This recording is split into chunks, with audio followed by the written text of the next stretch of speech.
Acast powers the world's best podcasts. Here's a show that we recommend. What would you say if I told you there's a book that can teach you how to win The Bachelor? What would you say if I told you producers caught multiple finalists reading that book in this season that's currently airing? What would you say if I told you the producers don't want anyone to know that their show has been compromised? How do we know all this? We wrote that book. I'm Lizzie Pace. And I'm Chad Kulchin. We're the authors of How to Win the Bachelor and the hosts of the Game of Roses podcast, a bi-weekly podcast where we break down all the biggest plays, errors, and MVPs in the game of reality television. Listen to Game of Roses wherever you get your podcasts and go to howtowinthebachelor.com to get our book. Acast helps creators launch, grow, and monetize their podcasts everywhere. Acast.com. Hi, it's Dave here. This is my wife, Kathy. Hello. This is the Cinemile, the podcast where we walk home from the movies. Today we're walking to a movie.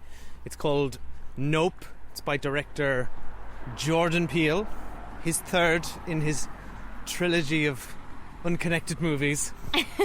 Well, connected by a theme of horror, I guess. I guess, yeah. Well, are you sure this is horror? Because I'm just totally guessing that it's horror, is it yeah, not? well, I don't... This is going to be a short intro because I have been deliberately avoiding the plot of this movie, Same. anything about this movie. Unfortunately, I don't even know who's in it. I don't even know what actors are in it. Seriously? That's how much I've avoided it. okay, yeah. I know who's in it, and I unfortunately I know the sort of rough genre and some details about it that sadly have emerged because we are getting this movie way later than the US, Yeah. weeks and weeks after, for some reason. We're not used to that anymore. We're used to the whole day and date thing on like I big know. movies, and And this it's is a big movie. ironic because last week on our Prey episode I was saying that doesn't happen anymore, so I was clearly wrong.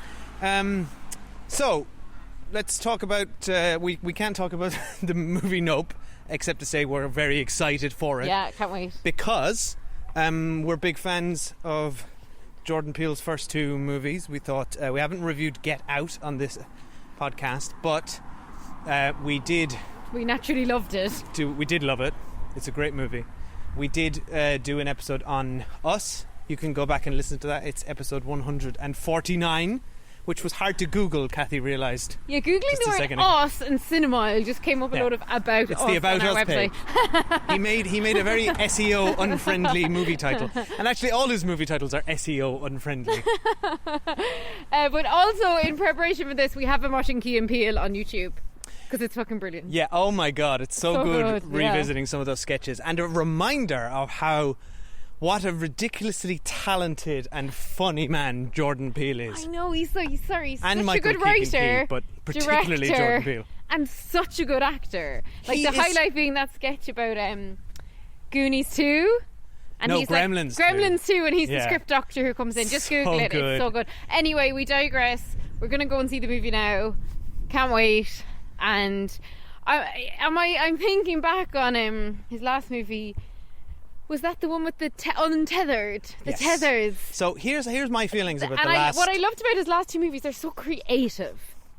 Yes, They're like very unique premises, like extremely cool and things that you don't normally see in cinema, and I absolutely love that. exactly right. I felt in both instances we saw things we've never seen before. We experienced sort of premises that we've never seen before, and I think the other through line between these two movies, which I hope continues through this one, is that there tends to be a broader social statement about usually about racial dynamics in America, or at least the Get Out was. I think the Us was more about sort of bipartisan politics and the general just division of the world. I think there's a lot you can really dig into his movies. There's a lot. They're very thematically rich. It's the stuff of like a film student's dreams, Yes. isn't it? This kind of a thing. Right. Okay. Well, look, I think that's enough said. Anyway, I'm excited.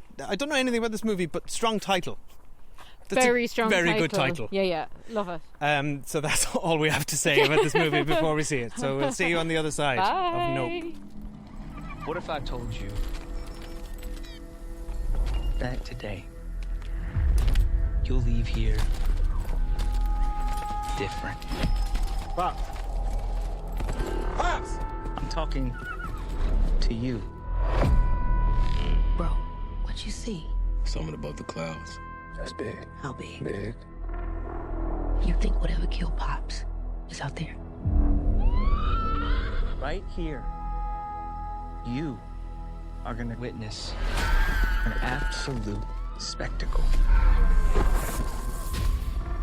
So what happens next? You ready? Mm-hmm. Are you ready?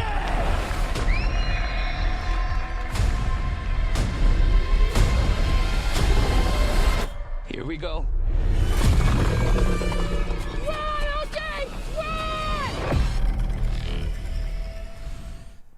Hi, we're back. We've just seen Nope. If it's your first time here, we don't spoil the movie until we do spoil the movie, and that happens on Spoiler Street. But you get so warning. you're safe for now. So, Kathy, did you like that movie? I love the movie. Oh, I thought you were going to say Nope. No, that would have been good, except that I loved it. Nope, I didn't hate it. And also, I just have to apologise. I'm being tired now because it's gone 11 o'clock. It's a long super movie. late. It warrants the we went length. late. Yeah, but it warrants the length. It's a really didn't think it was that incredible long. movie, but just going late. I apologise for being tired. Loved it. It's so funny that I had presumed it was a horror because obviously his previous two movies are horror. But the more I watched it, I thought I can't really define this genre. This filmmaker is so creative, and this is I don't know what the budget is, but from what I saw on screen, I would say by far his highest budget movie. It's incredible. It's the cinematography is so beautiful, the story so interesting. I'm obsessed with Daniel Kaluuya back with him again. Because I hadn't even Keke seen a trailer. Palmer was the She's standout great, in this movie. yeah, and I wasn't don't recognise her. She's great. I don't think I've seen her in anything. No. She's brilliant, and just because I hadn't even seen a trailer and had actually managed to even avoid a synopsis for it, I was like, I have no idea what's happening in this movie, and it's a sign of, well, A, what an assured filmmaker he is, but B, how much freedom he's given by whatever studio put this out for him and supported him, because it took about an hour it was an hour of suspense with no idea what the plot was about, and that is fucking class. Yeah. I mean that in a really good way. No one else is making movies like this that are both kind of familiar and also weird and completely unique. And it just made me think, and I know I always compare, but I just can't help myself because they're the only bloody movies we've seen in the cinema. It just made me realise how Don't say Marvel utterly movies. What are you going to do? Why does it always come back to Marvel movies? Because they're 80% of the films we've seen in the cinema. This is true. How creatively bankrupt Marvel movies are. When I watch a movie like this on the screen, I'm like, yes! I think it's the most present I felt in the cinema in ages. I'm just totally enraptured by the whole thing. I could have watched another hour of it, and that's saying a lot because it's gone 11 o'clock on a school night. So yeah, absolutely loved it. I'm yawning. I'm sorry. Yeah. It's really late. Yeah, I agree with you. I think I'm just thank God for Jordan Peele out there doing God's work and making really interesting cinema. And this is cinema because it looks spectacular. So cinematic. The other thing I thought which was the real standout in this was the sound design. Whoever the people that did that are, that win all the technical Oscars, and nobody knows their names. But God, hats off to you people for this movie, because Jesus, the sound design in this was spectacular. Yeah, the beautiful. use of silence in particular, very good. When silence kicks in this movie, it's terrifying. Yeah, it's so good. And he also sets up all the elements so well. He's such a good visual storyteller that when they come to fruition, we can follow everything that's happening, and every single bit of the film pays off, and I absolutely love that. I'll be honest, I wasn't vibing with the film for quite a long time. Oh, really? Yeah, I wasn't. I don't know why. I found it hard to get kind of... I liked the characters. I liked what the actors were doing, but I couldn't really get to grips with any of them or care about them. The scenario was interesting, but I wasn't massively invested. I personally think it all really came together and paid off in the end. And on the whole, I think it's really good. And like I said, just the fact that I have not seen anything like that before but while it's also got one foot in familiar territory, for me, that's all I kind of want from cinema. Because I'm like, from a good movie, because I'm like you, I'm just jaded by watching a movie. Because we watch so many movies now, and it's like, you're like, right, there's the thing that's going to show up in Act 3. This guy is the protagonist. Like, this movie, I had no fucking idea what was going on. And that is kind but of... not in a way... We don't mean we couldn't follow it, because you could follow it. It was just that you couldn't anticipate what was happening. It could have done. It was showing mad stuff, and then there were scenes in there which were like, what has this got to do with anything? But I'm like with it. So what I'm saying is, I also trusted him enough as a filmmaker that I'm like, there's weird shit going on here, but I know it will pay off. And having that sense of trust is really important in a movie like this. Yeah, you feel like you're in safe hands with him. And while I'm saying that I didn't 100% vibe with the movie throughout, I am saying, even when that was happening, I was like, God, I'm just glad that this is interesting and different. And I will always back a filmmaker who's just swinging for the fences and doing mad stuff, and if it works, and it works. And for it people, really works. And I love Daniel Kaluuya being in this, because he's such an unusual movie star in that he's got this incredible presence, right? But he's so understated. Yeah, he barely talks, I would say, in this movie. There's scenes where how he's lit, almost the only thing we can see is his eyes, but he's like the coolest eyes in Hollywood. I gotta say, so that is just like visually, when he is just acting with his eyes and that's all you can see, it's like shivers up my spine. Like, I agree, so and cool. the lighting in this movie was particularly well done, particularly the night time. There's a lot of scenes at night time which can be very difficult to shoot, and I thought the use of lighting in this was so. I mean, from a technical point of view, it's really masterful stuff. It wasn't always a slam dunk for me. So I don't think, on the whole, I'm not like in love with this movie. It's so but funny. I'm really glad it exists. Slam dunk for me. Oh, that's really interesting. Do you know what it also had for me though that I love? Yeah. Because there's an element of this in it, and I'm sure it's not a spoiler. It just is an element of the plot. Well, why don't you just say it in the spoiler street? Because I would... No, it's just set near Hollywood, and there's like movie elements in it. And I love movies where movies feature within them. That is like a very quick way to get me into a movie. But that was only, a side plot. But I also loved that setting. But I love this. There's loads of horses in this movie, and I...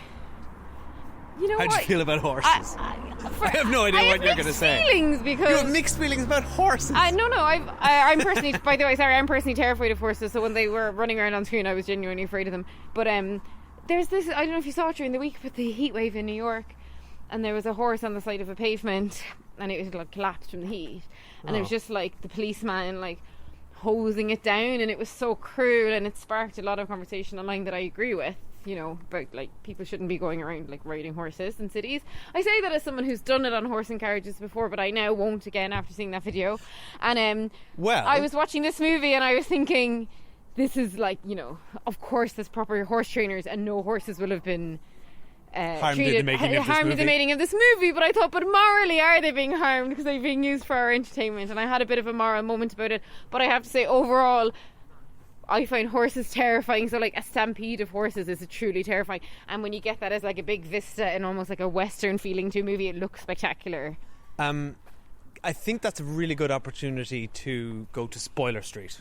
It's a great opportunity. So we're going to go to spoilers now for the movie Nope. Before we do that, I will say I recommend seeing this. I cannot say for sure if you'll like it. I was listening to a conversation of two teenagers who walked out of this, and one said, that is the most boring film I've ever seen, and then the other one said, I loved it.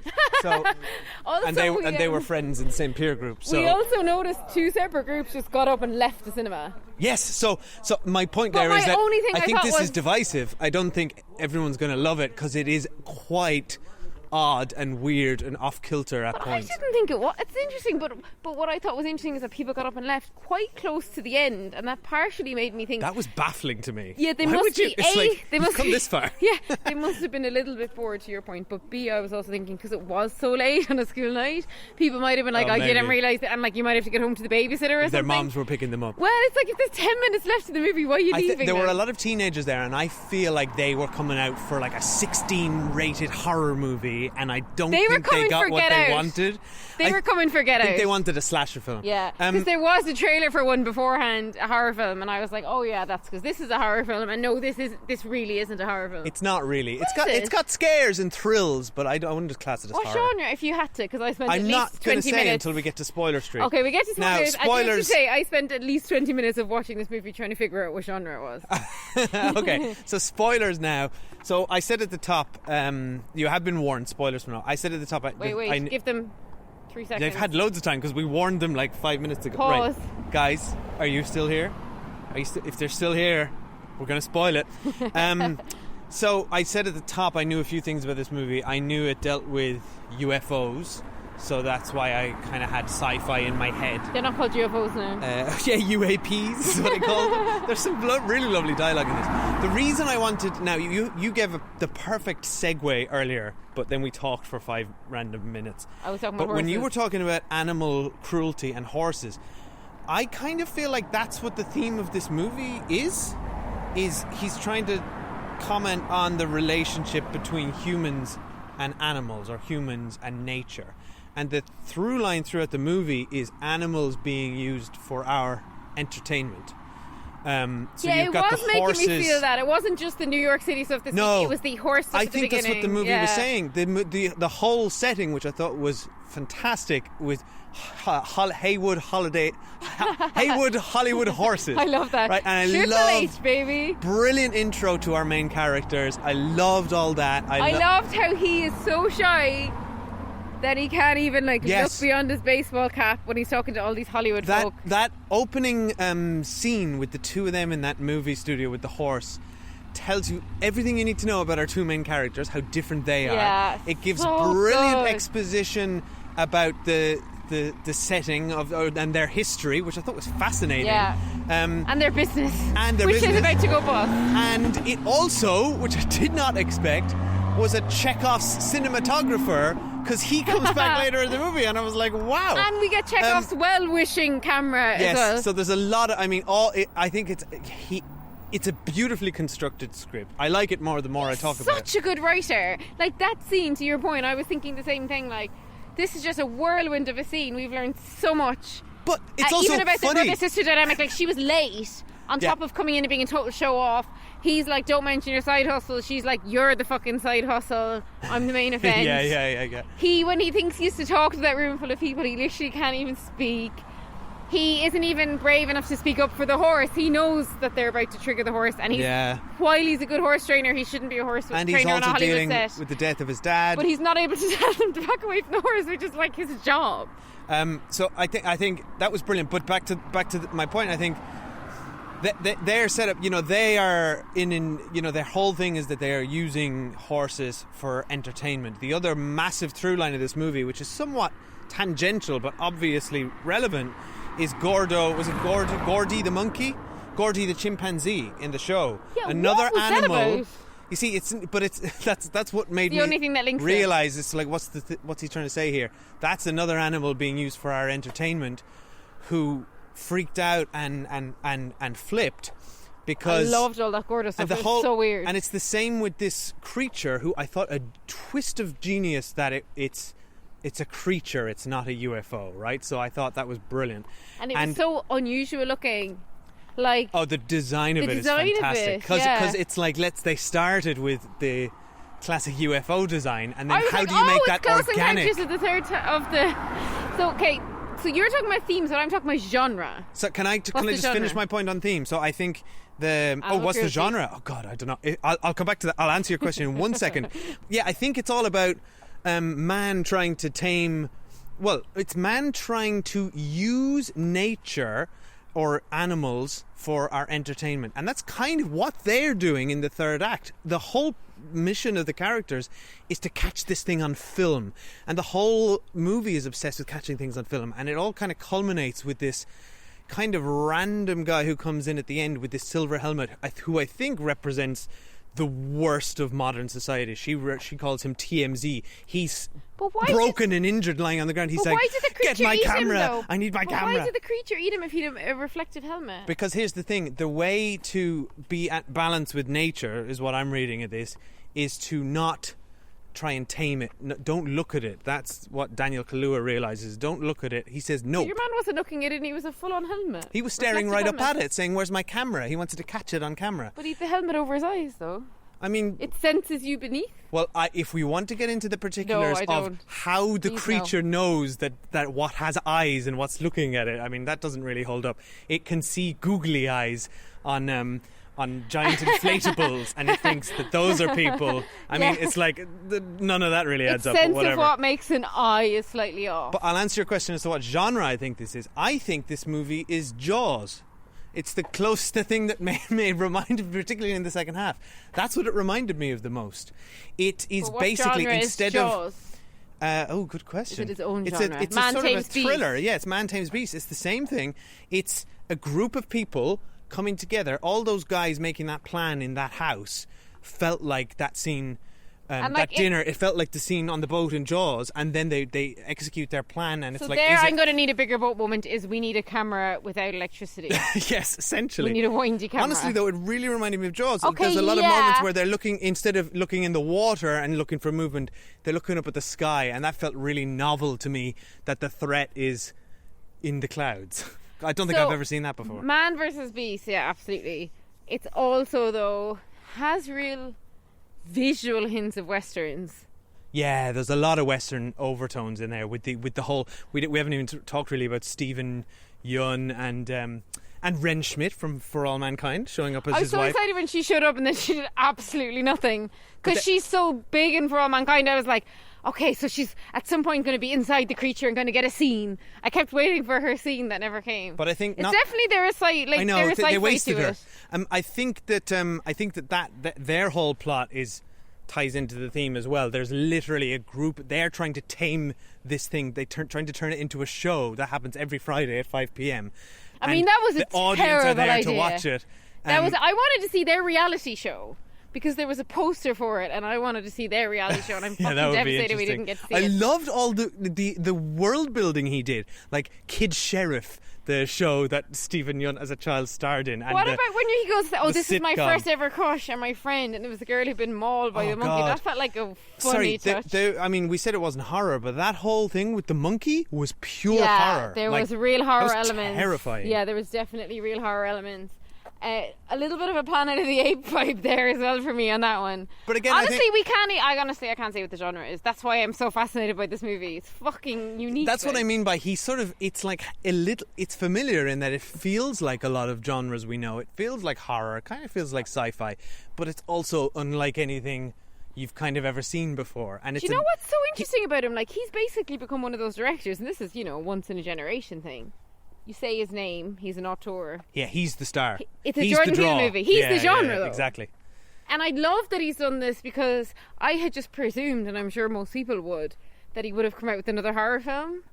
And I love that he's not done that. Yeah, it feels like While it there's does feel a little bit of horror a element. sideways turn. It's just really interesting because probably he might have felt like 3 in, it's like, fuck, you're just a horror director now. Whereas this is like, as we talked about before we went to see the movie, he's so diverse in terms of his talents. Like, he wrote, produced and directed this movie. That's incredible. Yeah. I think he does such good character stuff as well, because one of the things I loved in the movie with Daniel Kaluuya's character is that, as we mentioned, he was like really shy and scared and always had the baseball cap on. When he has that moment where he's in the car and he's like looked death in the eye and he survived, and he realizes that, like, by not looking up, that's what saved him. Did you notice he never wears the baseball cap again? And he's all that's very confident good. at that point. I had And he's not not noticed hiding that. underneath. Because I was looking at him going, what's different about him? And I realised he didn't have a baseball cap on anymore. And I thought that was really very well subtle, spotted. very cool. He got more Yeah. swag about him. He was suddenly up there coming up with all the solutions, luring it away. And I love that bit when there had been the flashback to him and the sister as kids, and like the dad kind of ignored her and just took this horse away from her, but he had looked up at her and done that thing with his eyes to her in the window. Oh, that was a lovely touch And then he did it when at you the called end. that back. I love that. I And think I love the guy, the way, because often in these types of movies as well, you need like a ragtag bunch of misfits. I love the way they just got a guy who works in like the local video shop. Who I swore every time I saw him, I thought, is that Dave Franco? And then I'd forget, I'd realise it's not Dave Franco. And then I'd look back again, is that Dave Look a bit Franco? like Dave Franco. He was really good though. I really enjoyed his elements of the plot. Like, they're good characters, you know what I mean? He felt like a character to me that just needed to be there just to have someone to talk to or something. I don't know. Like, well, they needed more people. They needed 2 of them wasn't people. enough. Yeah, but I mean, he didn't really have a whole lot to do. But nonetheless, the actor was good, and I enjoyed him. It was And then I love the the- best Dave Franco performance Dave Franco has never done. I love the cinematographer or the producer or whatever he was, the cameraman. Oh my God, who that was like, guy. I'm going to go into the belly of the beast and film it. I was like, where do I know this guy? Because he's got the most sensational voice. I thought it was Sam Neill's voice when they phoned him up. It's I realised it towards the end. He is from another Alien movie called Alien Resurrection. He's in the 4th Alien movie. He's the captain Wow. of their ship. Deep cut. Deep Cut. That's 25 years ago, that movie as well. The other thing I was thinking is, because we talked about this when we were watching Prey, and how, like, if they'd both been in the cinema the same week, we'd have picked this over Prey. I actually think They go well together. they go really well. They really pair nicely. They pair very nicely. Yeah. I had the exact same thought. So, like, Prey's the starter, but this is the main course. Also, we have to correct, because a number of people corrected us actually while we were here, on Prey. We spent wild amount of time speculating as to why Prey went onto a streaming service. Turns out, through some weird contractual loophole, if Disney, who had acquired it through the Fox acquisition, had put it into theatres, then automatically the VOD would have had to go on a different platform. So they decided to not put it in HBO theatres. Max or something? Something. So then they, another platform has streaming rights for 20th Century Fox theatrical releases. exactly. Is it up so to a they point? didn't or put it out in the cinema. That's why they just put it straight. Or to it could Disney be Plus. that the movie was developed before. No, it the was acquisition. definitely, if it had gone in theatres, it wouldn't have gone on Disney okay. Plus after. Anyway, that's a total aside. Just because while we were talking about them, I thought, because and like, this isn't a spoiler for Prey anyway, but like, you know, Prey is like, you've got the predator and the prey, and this was all about like this weird creature in the sky was the predator, and the way of it not attracting you was you not engaging with it and stuff. So I found that really interesting. Yeah, you're right. There's a lot of parallels. Yeah, so anyway, I loved it. I can't believe you there didn't was love it another- as much as me. Oh no! You still really I liked actually it. am loving it more talking about it, and your love of it is in making it infectious. But I'm also Can't wait to see what he makes next. What I'm trying to describe is that I wasn't like completely absorbed in the film for a lot of it. Mm-hmm. I was just enjoying it and very interested in it, if that makes sense. Yeah. And then Well, that's like I you thought I was academically really invested enjoying at it, the but end. you weren't like emotionally Yeah, exactly. invested. I was like, this is fantastic, and I love Jordan Peele, but I'm not leaning in a lot here. Do you know what I I mean? would have loved to see it in like an IMAX, because some of the shots were so wide. Oh, There some were of these the. Do you know what? vistas. They were so beautiful. How about that one? That whole sequence when they're in the house. Kiki Oh my God, the Palmer house and the is, guy, like, and dripping it's in blood. bleeding. Oh That my God, was- I've that never was seen anything like horror. that before. But I was never scared in this movie. There was just one jump scare. But there with are the so many monkey. horror overtones. Actually, Yeah. now that I think about it, it is he took one foot out of the horror genre, but it's very much still his baby. I'd say because, he took 2 feet out of the horror genre, but kept a finger in the horror pie.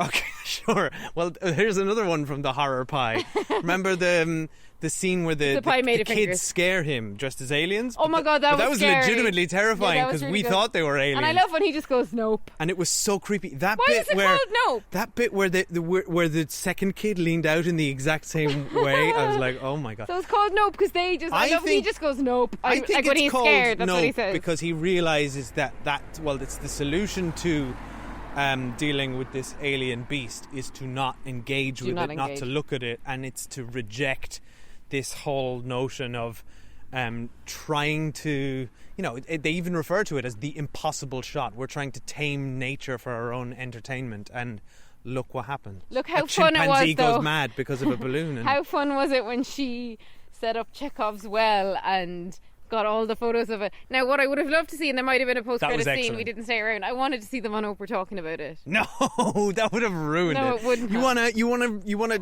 shit all over Daniel Kaluuya in a fog to an epic Western score emerging on top of a horse. Cut to he's on Oprah. Yeah, because they reference Are her you loads kidding of me? times. No, post-credit. Maybe post credit. Post-credit. How about I'll see you post credit and I'll raise you deleted scene.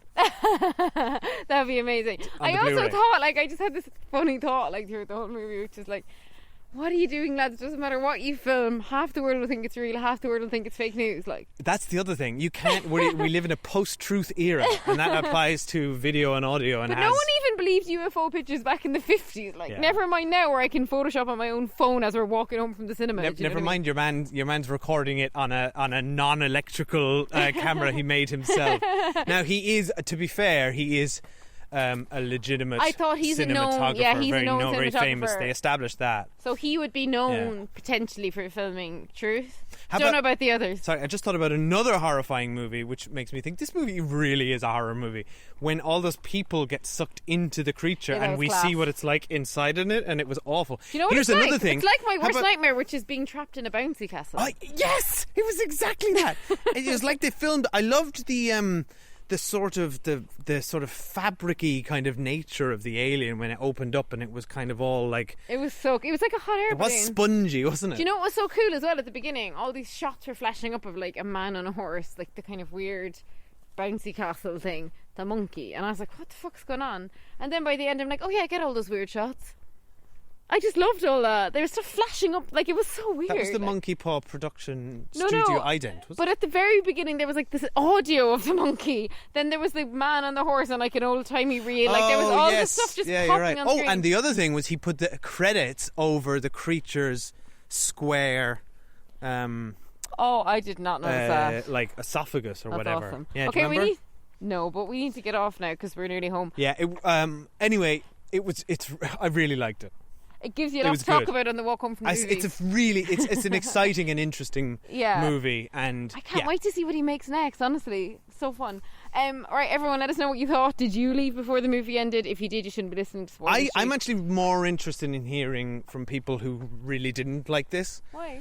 Is it a Twitter pylon? No, I don't. No, I'm just curious. I'm really curious because I feel like it is divided. Just from the litmus test in our audience just now, I felt like, as you said, people walked out. I know, but I think that was the nighttime thing and giving it some benefit of the doubt here. Well, maybe, but I'd like to. I'm saying like I'd like to hear why it didn't work for people. I also want to hear why it did work for people. I'm also now, it's the kind of movie, and I don't do this very often, where I'm actually going to go off now doing a whole of reading about it because I want to just know all the theories on it. I want to know everything. I want to absorb it all. Like, what does it all mean? What's he trying to say? I love it. Anyway, thanks for listening. If you enjoyed this podcast, we would greatly appreciate if you could head over to Apple Podcasts or Spotify or wherever you listen to podcasts and give us a 5-star review. It really helps us and we appreciate it.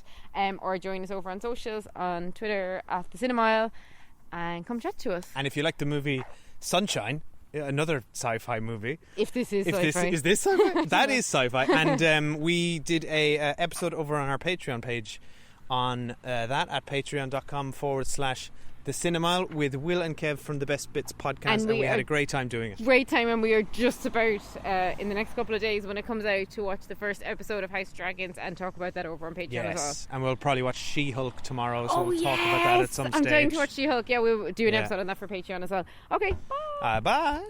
You'll be getting a call from my supervisor asking how my service was. 5 stars, Angel, 5 stars.